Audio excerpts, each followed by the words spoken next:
Carlos Rodon, the newest Yankee. We had Judge with the captaincy yesterday. Today, we met our new lefty. Carlos, it's Tiki and Tierney here in New York City on the Fan. Welcome to the Fan. Welcome to New York City. How you doing, pal? Hey, guys. Thanks for having me. Hope everything's going good. Yeah. I mean, not as good as I don't have the money that you just got, so it's not going as well as it's going for you. But it's going well. They say money doesn't always mean happiness. That's true. Let me ask you this, man. So you seem, and not everybody wants New York City, you seem to be one of those athletes who wants this stage. Was this something you always wanted? Was it always the Yankees? Is this something you dreamt of? Well, listen, I mean, it was something that, it seemed like every time I stepped on the mound in the Bronx, I always liked pitching here. So, I mean, not really scared of any pressure. It was, I guess putting on the pinstripes is always a dream as a kid. I think any kid, as a baseball playing kid, they have a dream of, pitching in Yankee Stadium or possibly wearing the pinstripes. So, yeah, I mean, it was definitely a part of it. And, wearing them now, it's a little different. I think it's going to hit a little different when I step on the mound for the first time in the Bronx. So I'm excited. Do you think it's the fandom? Do you think it's the history? Like, what is it about? I mean, you feel it as a fan. When I go as a fan, I sit in this ballpark and I'm like, man, this is just amazing, right? Yeah. Is it the same for you as a visiting player, but now to soon be as a starting pitcher for the Yankees? Yeah, I mean, as an opposing team coming into Yankee Stadium, I mean, the stars are bright. Right? I mean, the lineage. You think of the lineage of New York Yankees. There's a lot of history here, and a lot of special players. I mean, heck, numbers 1 through 10 are all retired. So, as you know, there's been a lot of special players. Few and far between numbers you could pick from. So that says a lot about the New York Yankees. But just the history. I think there's a lot that goes in it. The fans, they care a lot about their team. And, I like fans that are dedicated.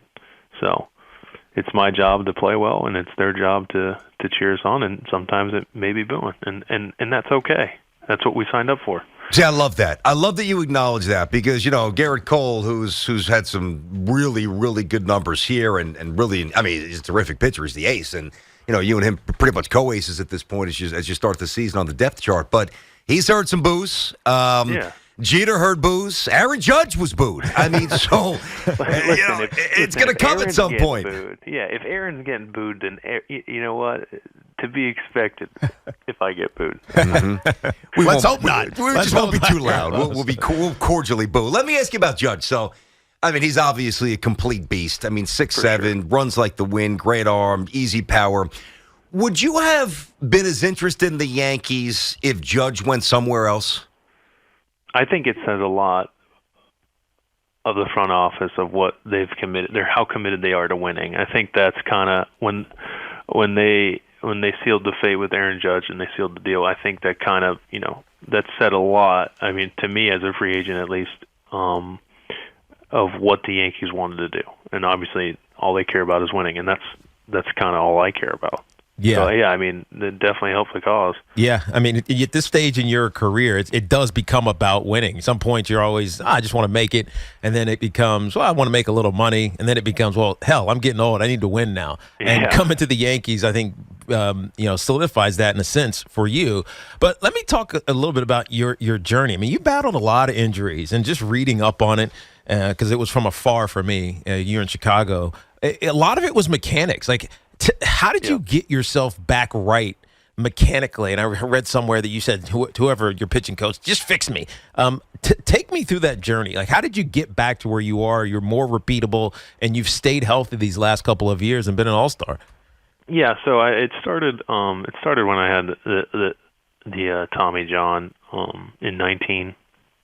I came back during that COVID season in 20, and I still like I could tell, I was throwing hard, and I felt okay because, that's kind of how, when you have Tommy John, that's kind of how it goes when you come back. You got to get that game action. You got to get those kinks out. You got to feel that little hurt again, in 20. And after that, I was just frustrated. I was non-tendered by the White Sox. I was frustrated, with how I was performing, especially having no excuses of I don't feel good. Like, I know I felt good. I just sucked. Like, I just wasn't good. And I wanted to change that because I wanted to be better. And I started off at this place in Pro-X and had some hands-on with a couple people, one being the name of Jay Lair and the other one then Jamie Gordon. And I had a lot of help with them to start off that year going into 21. And then I was blessed to be able to work with a pitching coach by the name of Ethan Katz. And we worked a lot. They kind of, the two guys where I worked out at during the off season transitioned me to Ethan, and me and Ethan kind of ran with it and took off and found who I was as a pitcher and found a repeatable delivery and kind of carried that all the way till now. So we're talking to Carlos Rodon, two-time All-Star in each league. So that's something I remember when it very much seemed as if you were on the Yankees' radar. We talked a lot about you before you actually signed. And I said, one thing that I really like, because some guys can go to a league and the opposing hitters don't know the pitcher. You kind of get away with stuff, and you put up some numbers that aren't really indicative of who you are. The fact that you did it in two different leagues, I love. But I was looking on Fangraphs, and I also brought this up to Tiki when we had the conversation I just referenced. When you had the Tommy John, your average fastball was around 91.5. Before that, it was 92, 90, generally 93. Now it's up to really 96. So how much of that was Tommy John? How much was that the pursuit of spin rate? I mean, everybody's analytically driven at this point. Yeah. But are you just so immersed in the analytics? How did you start to throw harder? I think I take part of the analytics. I bring them on. I do enjoy them. I'm open arms to analytics, but I think that had nothing to do with the velocity jump. I think the velocity jump was I always threw hard when I was young, especially at the age of 22, 23. I think the injuries kind of took a toll on the velocity, but not only that, just the way I moved down the mound, I didn't move down the mound efficiently. I think we can talk for hours about this, but if you jump into the biomechanics of pitching, I mean that's what it's all about. It's like how do you create the energy from the ground up? Like you got to use your feet. The energy starts from the ground and it has to get all the way through your arm. And how do you do that efficiently? And I just wasn't doing that efficiently in the middle of my career there. As of late, like the last 2 years, I've figured out how to move my body efficiently down the mound and create more energy, create more velocity. I've always had it, but now I efficiently use it. So it makes it easier to throw harder. Yeah, basically what he's saying, he's got to use his glutes and his ass more as opposed to his quads. Like Tom Seaver. Honestly, like Tom Seaver. That's what it comes down to. That's what Seaver did. That's what Roger Clemens did. Aaron Boone, you met him. I don't know if you obviously haven't worked with him yet, but how do you expect that relationship with the skip of the Yankees to be? He's obviously former player. He was a legend here, and now he's grinding a little bit as a skip. What's the relationship going to be like with you and Boone? Is he going to give you leverage to? Hey, Skip, I need an extra inning. You're like, what's that going to be like? Maybe I think it'll be one of those give and take things where he's going to protect me from myself, but I'm always going to want to stay on the mound, and I think we'll be able to have conversations about that. But I think he's a player's manager for sure. I mean, he played the game, pretty much a Yankees legend. We all know who he is. Yeah. Obviously, the homer in 2003, right? Mm-hmm. Off Tim Wakefield, yep. Off Tim Wakefield. We were just talking about that in the elevator. So, I mean, everybody knows who Aaron Boone is. So. Wait. Did Boone say to you, hey, I hit a big home run? I was going to say, what are you doing here, Aaron? No, I can't say that. I can't do that, Tim. No, I'm just teasing. I brought it up. No, yeah, he was like, you remember when you hit that? No, he never said that. Hey, I used to be very good back in the day. Hey, Carl, let me throw this at you. And you don't need advice from me, trust me, but I'm going to give it to you. I'm going to give it to you, all right? Go ahead. I have been a Yankee fan and a baseball observer since the late 70s. I think I have a pretty good sense of the Yankees and the city. What bothers me, and I think what really derails some really talented players that come here, all right, is, especially the Yankees, is that they try to fit in. Yankees, the no facial hair, a little corporate. I get that. That's why the Yankees are special, all right? They're a little different in that regard. But if I'm you, I'm being me. And if that means, the pumping the fist and barking at Boone, hey, let me finish this game, don't change. Don't try to conform because you think it's the Yankees. Be you. That's what we're looking for. All right, well, I'll take that into account for sure. Well, I'm going to hold you to it every day. Yeah, but with that being said, I'm preaching to the Carlos, poor guy. He's been here for 20 Yeah, minutes. right. I'm yelling Yeah, at him. don't That's listen- coming I'll from a take good place, Rodon. don't listen to him. Don't listen to BG, No, listen Carlos. to me. Don't But listen to him. Let me ask you: Are you that fiery guy? Is that you? Is that your personality? Like, what are you going to show us here? Oh my gosh, no, man! I just, you know how it is. I mean, right now, I'm not. We're not in between the lines. You know how it There goes. we go. Yeah, you're like, When where am I you step- living? Where's my apartment going to be? Yeah, How am I going to spend this $300 million?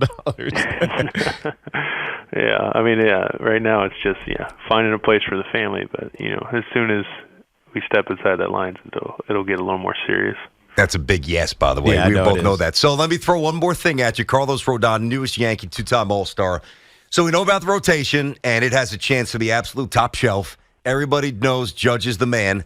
When you look at the rest of this lineup, all right, and our main fixation is the Astros, Yeah. okay? I know you pitched very well against them. Your numbers are great, 7-1, which is awesome. Right now, objectively and honestly speaking, do you think that the Yankees lineup is good enough to win a World Series Listen, offensively? I don't put the lineup together, but I mean, how many people thought the Phillies were going to be in the World Series last year? I think a lot of things can happen. Did you think that? No, I did not. It's true. It's a good point. I think It's that true. says a lot. I think obviously you need to score runs to win the game, but pitching and defense is what wins in playoffs, and that's the truth. You got to catch the ball, and you got to get outs. And how are you going to do that? And that's with pitching and guys obviously making the routine plays. Obviously, there's going to be some spectacular throws, some spectacular catches, but you have to make the 20 to 23 outs, 25 outs that are routine. So that's a lot. That's the part of championship baseball.